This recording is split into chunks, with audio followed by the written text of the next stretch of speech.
এবার ইরানে ঢুকতে চলেছে রাশিয়ার আর্মড ফোর্স চেচেন আর্মি এবং এ খবর নিঃসন্দেহে বর্তমান যে জিওপলিটিক্যাল সমীকরণ তা 180 ডিগ্রি বদলে দিতে পারে। কারণ রাশিয়া সরাসরি আমেরিকার বিপক্ষে সেনাবাহিনী পাঠাচ্ছে, এর চেয়ে বড় খবর এই মুহূর্তে হয়তো আর হতেই পারে না। এবং কালকে মনে করা হচ্ছিল যে কোনো মুহূর্তে আমেরিকা ইরানে স্থল অভিযান চালাতে পারে এবং সেই প্রস্তুতি কিন্তু তারা নিতে শুরু করেছিল। এবং এর পাল্টা কালকে ইরানের সংবাদপত্র, অফিসিয়াল সংবাদপত্র, গভর্নমেন্ট সংবাদপত্র দাবি করেছে যে রাশিয়া এবার ইরানে চেচেন আর্মি পাঠাচ্ছে, অর্থাৎ রাশিয়ার সব থেকে শক্তিশালী মিলিটারি গ্রুপ আমেরিকার বিপক্ষে স্থল অভিযান আটকানোর জন্য তৈরি হচ্ছে এবং পুরো বিষয়টি অত্যন্ত জটিল এক পরিস্থিতিতে কিন্তু পৌঁছে গেল। কালকে আমেরিকা ইরানের ইস্পাহান যে নিউক্লিয়ার ফেসিলিটি তার উপর কিন্তু বাংকার ব্লাস্টার বোমা ফেলে এবং ইস্পাহান নিউক্লিয়ার ফেসিলিটিকে তছনছ করে দেওয়া হয় আমেরিকার পক্ষ থেকে। এবং এরপরে আমেরিকার প্যারাট্রুপার্স যে গ্রুপ আছে তা কিন্তু মিডল ইস্টে ডিপ্লয়মেন্ট আমেরিকার প্রশাসন করতে শুরু করে। এই প্যারাট্রুপার্স গ্রুপ কিন্তু আমেরিকার যুদ্ধের যদি স্ট্র্যাটেজি তাহলে আপনারা বিশ্লেষণ করেন দেখবেন সেকেন্ড ফেজ আমি বলবো আপনাদের। পাশাপাশি কালকে আমেরিকা 82 এয়ারবোন ডিভিশনকে ডিপ্লয় করতে শুরু করে দেয় মিডল ইস্টের একাধিক জায়গায়। এই এয়ারবোন যে ডিভিশন তা কিন্তু প্রমাণ করে দিচ্ছে যে আমেরিকা এবার বড় সড়ো কোনো পরিকল্পনা করছে। এবং একটা জিনিস পরিষ্কার হয়ে যাচ্ছে যে আমেরিকা এই মুহূর্তে যে ব্রিগেড কমব্যাট টিম তা মিডল ইস্টে ডিপ্লয় করেছে, আর্টিলারি ইঞ্জিনিয়ার্স তাদেরকে মিডল ইস্টে ডিপ্লয় করেছে, এয়ারলিফট সাপোর্টার যে সকল কেরিয়ার আছে, এয়ারক্রাফট কেরিয়ার আছে, যেমন C-17 গ্লোবমাস্টার, C-130 এয়ারক্রাফট, সমস্ত শক্তি নিয়ে কিন্তু তারা মিডল ইস্টের দিকে অগ্রসর হচ্ছে।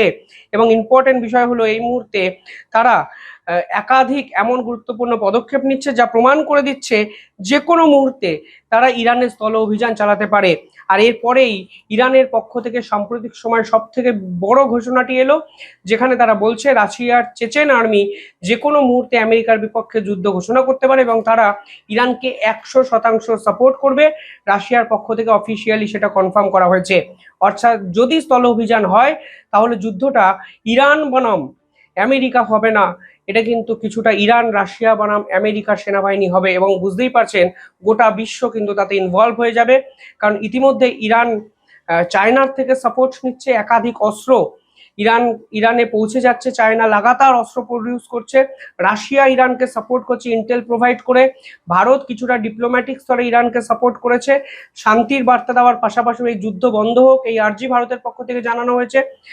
কিন্তু আজকে ইরানের পক্ষ থেকেও যে খবর সামনে নিয়ে আসা হলো তা কিন্তু বিশ্বযুদ্ধের সম্ভাবনাকে ফের একবার উস্কে দিল।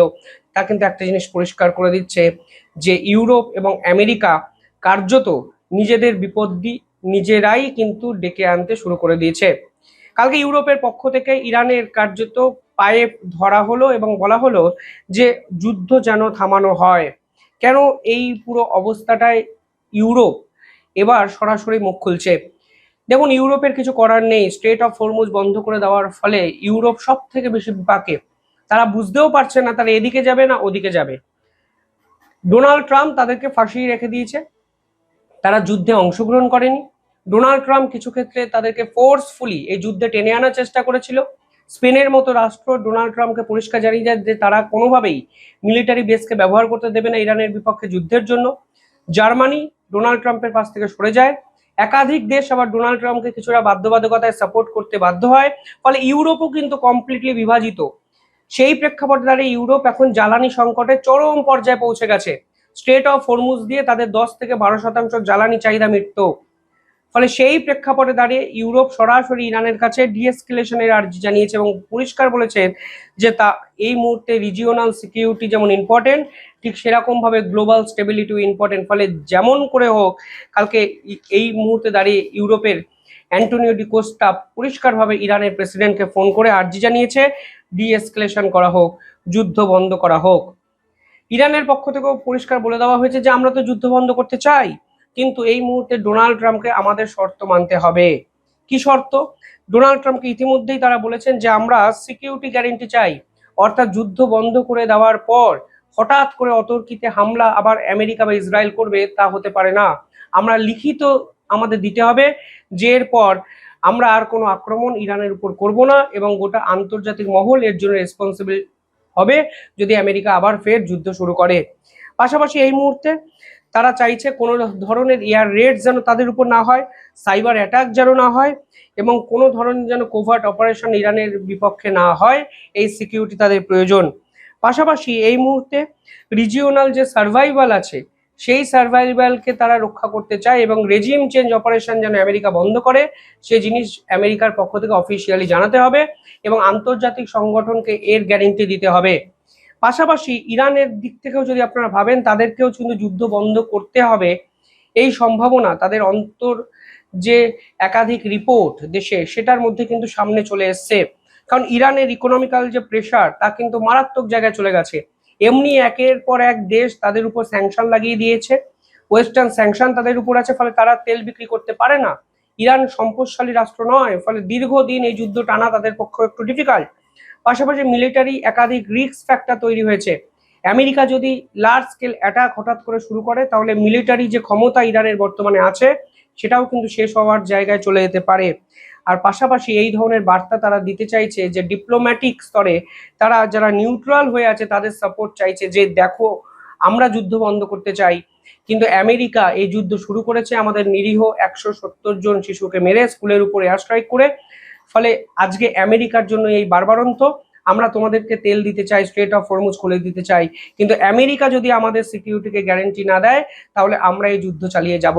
অর্থাৎ ইরানও কিন্তু এখন ডিপ্লোম্যাটিক একটা পাল্টা চাল দিচ্ছে। ডোনাল্ড ট্রাম্প কালকে একটা স্টেটমেন্ট দিয়েছেন যেখানে তিনি বলেছেন we are not going to be there much longer, অর্থাৎ আমরাও আর বেশি দূর যেতে চাইছি না, যুদ্ধ আমরাও বন্ধ করতে চাই। দেখুন, দুটো রাষ্ট্রই বলছে যুদ্ধ বন্ধ করতে চাই, অথচ একে অপরের বিপক্ষে হামলা করছে। এই ডোনাল্ড ট্রাম্প কি বিশ্বাসযোগ্য? প্রশ্ন তো উঠে যায়। কারণ ডোনাল্ড ট্রাম্প যখন একদিকে বলছে ইরানের সঙ্গে যুদ্ধ বন্ধ করতে চাই, তখনই ইরানের নিউক্লিয়ার ফেসিলিটি ইস্পাহানের উপর আক্রমণ করছে মার্কিন সেনা। তখনই মিডল ইস্ট থেকে শুরু করে একাধিক জায়গায় প্যারাট্রুপার্স ডিপ্লয়মেন্ট হচ্ছে, ইরানের বিপক্ষে একাধিক ষড়যন্ত্র করা হচ্ছে আমেরিকার পক্ষ থেকে। কালকে জাতিসংঘের কূটনীতিবিদ রিজাইন করে বলেছে যে তার কাছে খবর এসছে আমেরিকা পারমাণবিক হামলার পরিকল্পনা করছে এবং সেটা যদি হয় তার সবচেয়ে ভয়ঙ্কর আকার ধারণ করতে পারে গোটা বিশ্বে। ফলে তিনি রিজাইন করেছেন, পদত্যাগ করেছেন। পাশাপাশি এই মুহূর্তে আমেরিকা ইরানের শর্ত কি মানতে রাজি? এক কথায় উত্তর যদি দিতে হয় না, তাদেরও কিছু বাধ্যবাধকতা আছে।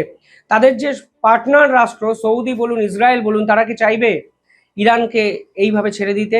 কারণ তাদের ড্যামেজ হয়েছে এবং ইরান যদি ভবিষ্যতে নিউক্লিয়ার উইপেন বানিয়ে ফেলে তাহলে কিন্তু সৌদি এবং ইসরায়েল বিপদে পড়বে। ফলে আমেরিকা যুদ্ধ থামিয়ে দিক, এটা কিন্তু ইসরায়েল বা সৌদি কেউই চাইবে না। কালকে চায়নার পক্ষ থেকে 5টা পয়েন্ট সামনে নিয়ে আসা হয়েছে। সেখানে বলা হয়েছে ইমিডিয়েটলি সিজফায়ার করতে হবে, ডায়ালগ এবং মিডিয়েশন টক্স চালু করতে হবে, সাধারণ নাগরিকদের প্রোটেকশন দিতে হবে এবং মেরিটাইম সিকিউরিটি যেটা স্ট্রেট অফ হরমুজকে সুরক্ষিত রাখতে হবে এবং ইউএন সেন্ট্রিক পলিটিক্যাল সেটেলমেন্ট করতে হবে। অর্থাৎ রাষ্ট্রসংঘ এই পুরো বিষয়টার মধ্যে থাকবে, অন্য কোনো রাষ্ট্র থাকবে না। ফলে সব মিলিয়ে পরিস্থিতি ক্রমশ জটিল হচ্ছে, কিন্তু সব থেকে ইম্পর্টেন্ট বিষয় মার্কিন সেনাবাহিনীর স্থল অভিযান ঠেকাতে পুতিনের চেচেন আর্মি ইরানে গিয়ে পৌঁছচ্ছে। আমার মনে হয় বিশ্বের সমীকরণ আগামী এক সপ্তাহের মধ্যে সম্পূর্ণ বদলে যেতে পারে এবং ভয়ঙ্কর কিছু প্রবণতা আমাদের সামনে আসতে পারে, তা কিন্তু পরিষ্কার হয়ে যাচ্ছে এই ধরনের পদক্ষেপে। অসংখ্য আপডেট আসবে, আপডেটের ভিডিও আমি নিয়ে আসবো দ্য ইন্ডিপেন্ডেন্ট বেঙ্গলে। চোখ রাখুন আমাদের চ্যানেলে। ধন্যবাদ।